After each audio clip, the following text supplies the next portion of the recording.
É porque... Mas isso foi algo que eu fui criando. Não é que eu, sinceramente, é evidente, a gente tem que ter um pouquinho de bom senso. Eu não posso chegar e colocar as coisas... Mas que era necessário você, de repente, colocar... Você, por exemplo, em relação ao Corinthians, eu sempre batia muito. O Corinthians, você não tem nem estádio, tem, pô. Como é que Agora tem, Eurico. Agora teve uma grande mutreta e vai ter o Itaquera. O quê? O estádio é uma mutreta? Isso é uma grande mutretagem, né? É? Só pode ser. Por quê? Como é que você pode gastar 1 bilhão? Pode até passar de 1 bilhão. Você vai gastar 1 bilhão para jogar 3 ou 4 jogos. A João Avelange, o São Caetano merecia ganhar, não? Por quê? Jogou mais do que o teu time. Tomou de 3 no Maracanã, jogou mais do que o meu time. Jogou mais que o seu time.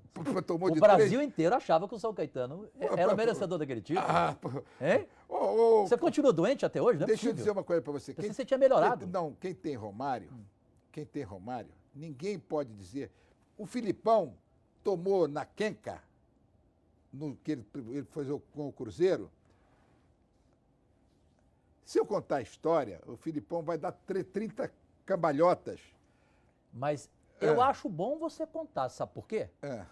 Porque eu gostaria que você assistisse aqui, só um minutinho, por favor, o que Felipão disse neste programa Cajuru Pergunta sobre você. Aí você aproveita e fala e também responde. Manda pro ar.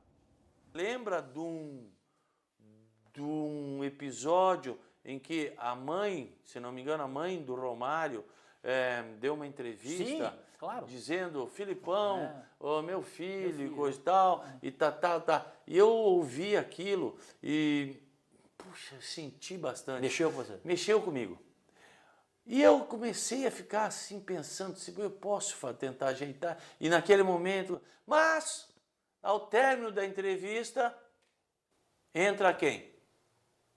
Eurico Miranda. E diz, aquele sem vergonha do Filipão, piditi, lembra dessa entrevista? Lembro. Aí o que eu pensei? Armada. Tudo armado. Armado. Pronto. Todo o meu sentimento de culpa em relação à mãe... Ou seja, se não entrasse o Eurico ali, você levaria o Romário? Olha, possivelmente eu teria pensado mais. Você sabia dessa?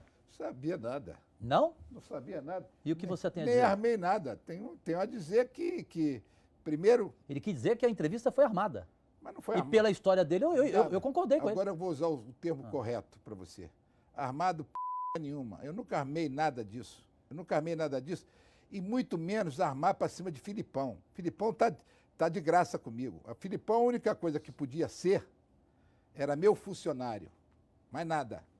Ele só podia ser meu funcionário. Não podia ser mais nada. Isso era diferente. Eu era dirigente de futebol. Aliás, ele tem que perder essa mania que ele fala lá para os outros, que onde ele vai, onde é que ele dirige. Ele nunca trabalharia, por exemplo, comigo, porque ele trabalhar como se fosse ele o chefe e ele mandando, ele não ficava 24 horas. 2 bicudos não se beijam, é isso? Não é 2 bicudos, não se beijam. Tem patrão e funcionário. Tem chefe e subalterno. O técnico de futebol, ele é subalterno do presidente do clube. E você acha que o Filipão não exerce essa função de empregado no clube que ele vai? Onde ele chega, se você não falou, ele está falando que eu levaria, eu faria um apelo, quando a história não foi nada dessa. Qual é a história? Então? A história do Romário foi a seguinte. O Romário teve um problema na vista. Ele falou sobre isso também. Quem? O Filipão. Pois é. Que isso também o incomodou muito, chateou muito. Não, o Romário teve um problema na vista. E ele queria ver isso num especialista no México. E teve a minha cobertura. E foi. Então ele não foi no México para jogar amistosamente, porque com ele o faturamento do Vasco era maior? Não foi isso? Não. A prioridade dele foi ver o olho lá? Foi por causa do olho. E tanto que o Romário... Então o Filipão se enganou nisso? Se enganou totalmente, pô. O Romário, pra você ter uma ideia, o Romário foi por vontade própria. Porque ele queria.